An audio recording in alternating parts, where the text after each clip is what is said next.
If you are a parent, chances are you're worried and have questions about just how contagious coronavirus is and whether your child could be at risk.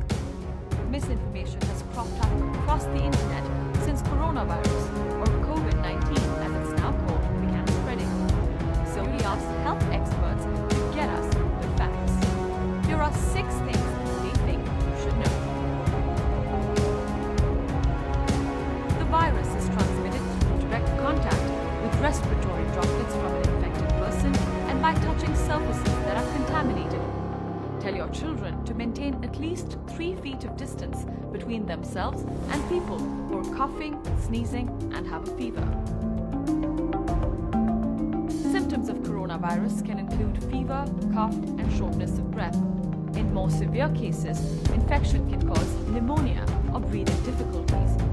More rarely, the disease can be fatal, but that's mainly among older people with pre-existing conditions.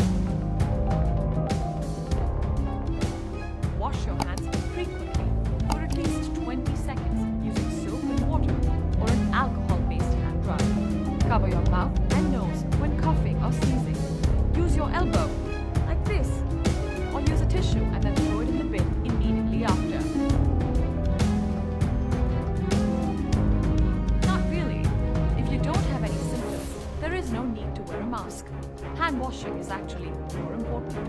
If you're coughing or sneezing, it's advised that you wear a medical mask to help protect others.